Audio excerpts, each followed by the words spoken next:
we're pleased to have here to talk a little bit of baseball. Our Baseball Hall of Fame friend from MLB and also from Fox is John Smoltz. How are you, John? I'm doing good, man. Thanks. Hope you are too. I am. My family's healthy. We're going a little bit crazy, but we're knocking on wood on that front. I hope the same for you. Yes, absolutely. Excellent. All right, John. In your days in Major League Baseball from 1988 all the way through to 2009, you saw quite some conversations between baseball and the union. What were you thinking as you were watching all of these machinations over the last few weeks trying to put a 2020 season together? Well, much like when I went through it personally as a player, you realize that not everything that everybody hears in the media or in the papers is accurately going to be described. Sometimes it works as posturing. Sometimes it's a scenario where it's not even close. But I thought the whole time that something would be worked out. I remained optimistic, just having been through it, knowing that it's not always depicted the right way. So, look, it's always a tenuous situation when you're trying to negotiate something under normal circumstances. I can't even imagine what it's like to throw in a million other possibilities into trying to figure that out. So it was definitely, on the outside looking in, people don't really understand how this came to be, but the good news is it's where it is right now, and baseball is going to be played, and it's going to be one of the most intriguing and exciting seasons we've ever seen, although be it 60 games. That's the big part of what makes it so intriguing. Exactly. And I do want to get into that baseball discussion and go down that wormhole and talk about the game and what the season might look like from a strategy standpoint and obviously a wins and losses standpoint. But I do want to just linger a little bit here on what you just said about not everything gets reported properly. What did you mean by that, John? Well, I think that you send your message out at times, and depending on how it's received or depending on how it's even, written, sometimes gets little pockets of information get out, whether, that's the majority or the minority of feeling something in a situation where you have a negotiation going on. So, I just know that back when we were doing what we were doing, it was a total different set of circumstances. It was a more veteran-laden kind of experienced leadership in baseball was more filled with older players. This is a totally different set of players and a totally different set of circumstances. So I don't think the two quite come together as the same, and leadership's different. So, all that being said, you're going to have things, and you hope players are as informed as they can be and certainly represent the voices as best as they can.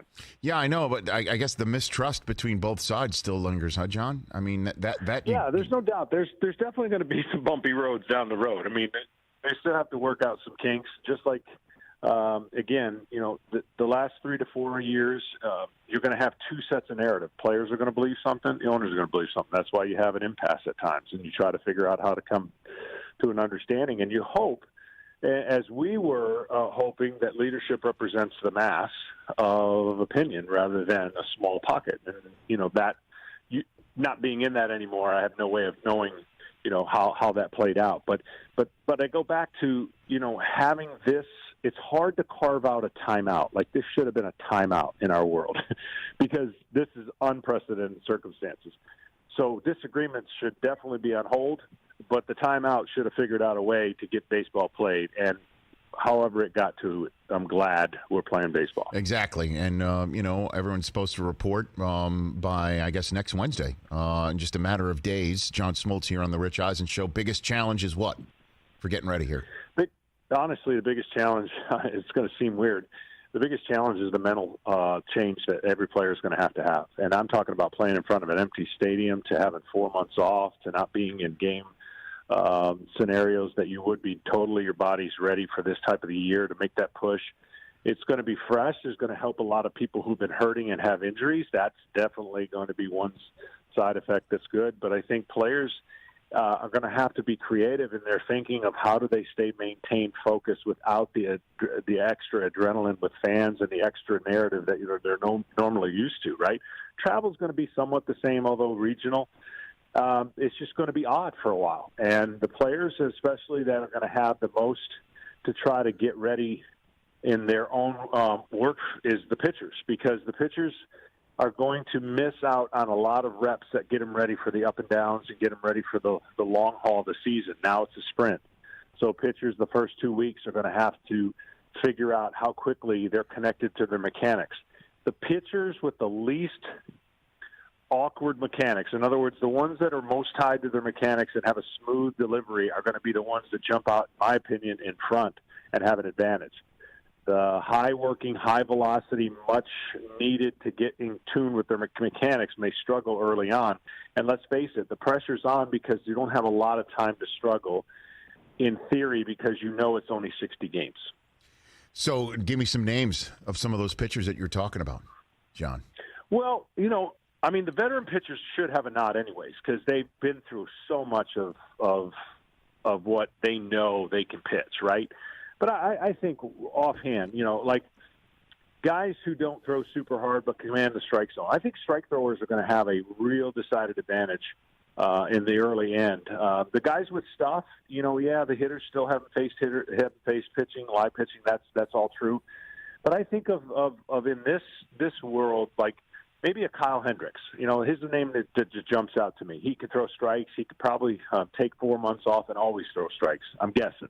Mm-hmm. So that guy's going to have some value right away for the Cubs. But I think anybody who doesn't rely strictly on high velocity to be effective, that can find the strike zone, is going to have and going to be, guys like Clayton Kershaw and Bumgarner and Scherzer and Verlander. And I don't think those guys are going to necessarily have issues. It's just, I know from past experiences, as hard throwers get into rhythm, it takes them a little while into the season to be connected to where it now clicks.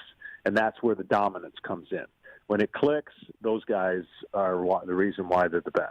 John Smoltz here on the Rich Eisen Show. You mentioned how difficult it's going to be, or at least for an adjustment, to play in front of no fans. What are we going to hear? What are we as fans going to hear that we normally wouldn't, John? Well, let me take you back to 1988 and 89 in the Atlanta Braves Stadium when there was 1,500 fans. You can hear the lights buzzing. You're going to hear people. You're going to hear everything. You hear the ball hit the seats. So I found myself wandering too many times on the mound, hearing things you normally don't hear. And that's the discipline of concentration that I'm talking about. I mean, you're going to hear the dugouts yelling. You're going to hear everything that you would never hear because of the dull roar that is actually in a stadium. And you're going to hear the, cracks of the bat and all the things. So that part, getting spring training in their cities, in their parks without any fans, is going to help. But it's still weird, man. It goes back to, American Legion days, maybe even Little League. Well, Little League, you still have parents that are yelling at each one of their children to get the ball down, keep your eye on it. Right. So I think the creative teams are really going to get out in front, both philosophically, changing some philosophical strategies, and maybe having fun in the dugout with some banter and chatter that you would only hear kind of in Little League and American League Legion. So that part's going to be intriguing, and to be honest, it's going to be very challenging for the broadcasters as well, because it's going to be different, except for the ones that are there on site. Mm-hmm. It's going to be a whole challenge for every industry to figure out how you can adapt to something that's new, something that has a little excitement behind it, but also a little trepidation of the fact that you don't know this. This is foreign to everybody, and I really look forward to see the teams that are cohesive and get out in front and collectively work a plan out are going to be the team that has success. I really believe that. All right, so you left a couple strands I want to pull on here, John. First things first, in terms of the broadcasting, have you and Fox and MLB Network had conversations about what this looks like? Are you going to be sitting in your home for some of these, calling the games? Has that already been a conversation for you, John? Yeah, that's been part of the conversation. I know both entities are looking at the best way to keep everybody in a healthy and safe way and bring a broadcast to the people's homes in the best form that they can. You've seen other sports doing this kind of stuff. I think you're going to see similar scenarios play out. That's what's got me a little nervous of the unknown. I like structure. I want to desperately get back to structure. I've never played this much golf in my life, so I'm not complaining about the golf part. Right. But I do like structure, and then having to squeeze in golf makes me feel like I'm back where I need to be. Okay. Instead of every day, being Groundhog Day. Would you be cool, or do you think the players would be fine if to get some sort of home field advantage? Certainly when the playoffs roll around, to get some sort of crowd noise where it's difficult for the pitcher to think, difficult for the hitter to focus, that sort of thing. Would you be fine with that being pumped in? You mean pumping in crowd noise? Yes, sir. To make it some sort of home field advantage. You know what it's like when the towels are waving and you're on the road. True. And did the Falcons get in trouble for that? Oh, I should. No. Also, yeah, no. So the reason why I'm bringing this up is I'm talking about that for the NFL too. Like, yeah, that there's when the NBA returns, the NHL returns, to try and create something to enhance or get it as close to as possible what it would be like normally. Yeah, I doubt we're going to see that. There's just too many scenarios that could be created there unfairly, other than the natural crowd that is understanding the moment. So, again, I'm hopeful. I'm hopeful we'll trend in the right direction and we'll be able to get crowds at the end of the year. Don't know if that's going to be the case or not, but this is a step in the right direction from the fact that baseball is going to be played, it's going to be viewed. There's going to be an excitement that you and I've talked about my first half, second half scenario. They'll need to go back into it, but here's a preview of it. Mm-hmm. You're going to get a small preview of what that's like to know that, let's say this is the second half of the season and it's a sprint to the playoffs for that particular team that would not have had a chance in a 162. I think there's a lot of things that could come out of this season. Things that they like or don't like about potential rule changes that could be really, why not? This is the perfect scenario to throw out whatever you think is goofy, great, or bad and test it out, because no one's going to have an advantage in any of these rule changes that have taken place. And I can't wait to watch this sprint, because I know after 21 years of playing 162 games and 14 straight years of going to the postseason, what a grind and what a roster, and how important it is to have a roster set up for 162. Now you're bringing in at least 30% of the teams that would not have had a chance had we started this season on time and played out this to its fulfillment. So that part, I cannot wait as a broadcaster to look out and see the teams that are impacted differently by this schedule. Okay, so then I was going to ask you about the second strand that you wanted me to pull on. I'm going to hold off on that. Which teams do you think normally over the 162 would have an issue, but over the 60 have got a real shot to make a run here that we're not talking about? Okay, so an example, maybe not looking into it with the roster eye of knowing how many people are going to be healthy, right? And how many people are going to avoid this. I would say a good example would be like a San Diego Padre, where most people aren't talking about the San Diego Padres in 162, but they're talking about what's coming, right? They're talking about the youth, the pitching. Do they have enough? Now, for 60 games, that young pitching has enough. So they could be an upstart and surprise team that would not be talked about in 162 with all the talent they have. And the Cincinnati Reds, a team that jump out when you think about all the moves they made in the offseason and their opportunities now with a DH to accompany the acquisitions they made on maybe a couple people that are out of position. So the DH is a big thing for a lot of teams that didn't think that was going to be in play, but maybe anticipated it by acquiring certain players, because you kind of look and go, why did they acquire that guy? He's out of position, and now it looks pretty good that they got him, whether it's a Nick Castellanos or who have you. So I look at teams that were a little short in pitching but have talent in pitching, that over 162 you can't hide those warts. I liken it to this. You play a golf tournament, and one day you can hide your weakness. Try to hide your weakness in 4-day tournament. It's almost impossible. It comes up and it shows up, and that's what a 162 does for a lot of teams who don't have the depth and the roster or the minor leagues to sustain, the unforeseen of injuries or the likes of that. And you said earlier that the team that gets creative might have an advantage. You weren't referring to any trash cans, were you, John, when you said creative? No, none of that. I was referring to a strategy on the field that would not typically be part of our DNA today. And I mean, getting runners over is going to be more important, getting that run in. Yep. I think some teams are not going to deviate. They're just going to go ahead and still try to smash the ball and power its way. But I think the teams that do deviate in 60 games would have a decided advantage for creating an opportunity to increase their chances, because in 162 it may not mean as much. I may agree with some of the analytics that come out there, but I would argue that in 60 games you're going to see that it might. Okay, a couple more minutes left with John Smoltz, Baseball Hall of Famer. In terms of the health and safety protocols that have been mentioned, and they are very, very stringent, including no spitting, which player or coach from your days as a player would have had the most trouble with the no spitting rule, John? Oh, my gosh. There'd be a lot. There's, the tobacco chewing days. Even our skipper, Bobby Cox, would have a shirt kind of dripping with some of the remnants of the tobacco as he was trying to get the umpire's attention on several different what he thought was missed calls. So I think that's going to be a big time adjustment too. I mean, this is what we're asking everybody to do, is try to, for the time being, adjust what's normal. And even if you don't agree in theory, and even if you don't agree with certain people that are trying to protect everybody else, you're going to have to adhere and make the best case scenario out of it, whether it's seeds or tobacco, or we don't get much yelling at umpires anymore. Well, but we'll hear it. Now we're going to hear it. I mean, all that stuff with the lip reading on Twitter, we'll just hear it ourselves now. We don't need any lip reading translation, I imagine, Right. Could you imagine Bobby Cox, that we get to hear? We got to hear every word that came out of his mouth. There would have to be an NC-17 on rating on the games, right, John? There would, and there would be a lot of. I miss a lot of those funny lines he used to say, and one of my favorites, Bobby Cox, top of the first, 2 outs in the first, and inevitably it would be yelling both ways, both ways. Someone would have to remind Bobby we hadn't played the bottom of the first yet. That's fantastic. Oh, John, that's amazing. I love that story. That is amazing.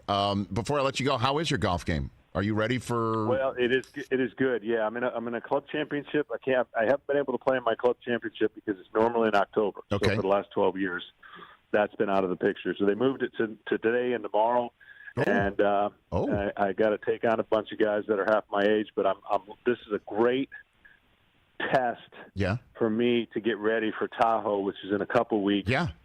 And I don't have many things that get my competitive juices going, but this is one of them. So for Tahoe, the American Century, that is part of NBC Sports, should Romo see Smoltz getting larger in his rear view mirror? Or what should we say about this? I mean, this is the first time for all of us. Of course, we're not going to have fans there, so the whole idea of playing is going to make it easier for some of the guys who got nervous for obvious reasons. 10,000 people standing on a hole.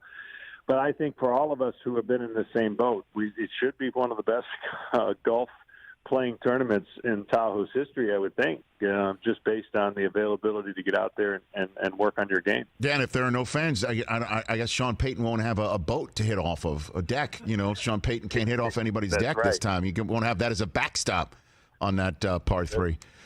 That's right. It's going to be odd, but I'm glad that they're doing it, and all the proceeds are going to go to charities and local charities. And NBC is certainly a big part of this tournament, of course, putting it on TV. So hopefully it's an exciting and another opportunity for people to watch something who haven't had much sports, until recently. What'd you think of Brady and Peyton's game with Tiger and Phil? I mean, on national television. What'd you think of that one? Yeah, John? But that's the thing most people don't understand is sitting at their couch. They're probably questioning Brady's handicap. I can promise you, until you've done something like that, until you know it's being broadcast, it's way different than hitting casual golf balls. So I completely understand where he and some of the guys who have never done that could get a little nervous. But then I saw him settle down there and a little bit in the back nine, and it's not that easy. I try telling people all the time, but being an armchair quarterback is much easier, and sitting at home watching Family Feud when you got all the answers And